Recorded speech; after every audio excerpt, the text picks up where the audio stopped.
start with downloading Visual Studio Code. So this is Visual Studio Code and not just Microsoft Visual Studio. Both are different things. Visual Studio Code is just an editor. That's what we'll be needing right now. So you can go ahead and download the version you need. So once you download it, so I've already done that, so just let me start. So you'll be landing in this page most likely. So since I've already been using, I'm not just sure, but it will most likely be yes, this page. So here you'll be finding a few tabs on to the left. These are the Explorer, Search, and Extensions. So we'll be using the Explorer and the extensions in order to load our Phaser games. We don't be needing the other tabs. So first we need to start with the extensions tab in order to download a plugin. It's called Live Server.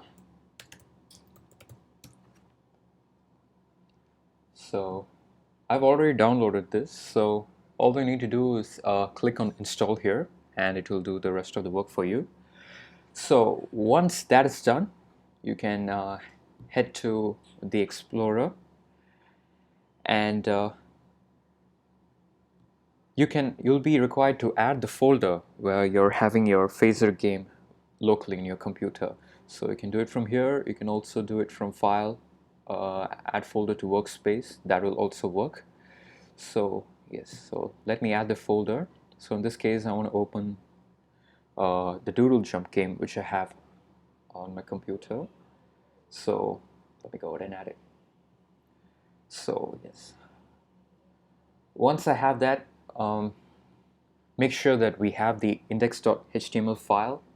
So that is a requirement in order to open the page on a browser, and you can check if you have all the other files as well, and all your images can also be viewed from here itself. So yes, then once you have the file loaded on to Visual Studio, you'll find the Go Live button on the bottom. So this is the button. This is the plugin which you just installed earlier. This will result in this Go Live button on the bottom. So once we click this button, it will automatically open the game for you in a browser. It will start a server at this port, and all you need to do is click the button and the browser will open with the game automatically for you. So you can make changes to this file here, whether it be the image or the HTML file or the JavaScript file, and everything will be reflecting live automatically. You need not refresh this. So every image you add here, every change you make to the HTML file, it will change. The changes will happen real time on your browser.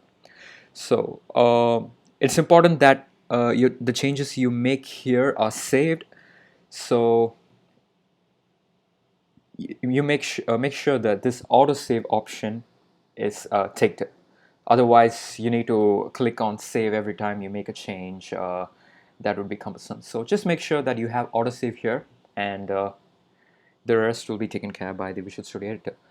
So yes, this is the preferred method for loading Phaser games. You can do it the traditional way, but due to the advantages like seeing your changes live, this is the more easier way, and it will avoid the errors that we encounter while opening the HTML files in the traditional way. So I would advise you to use Visual Studio Code along with the Live Server plugin, which you can download from the extensions.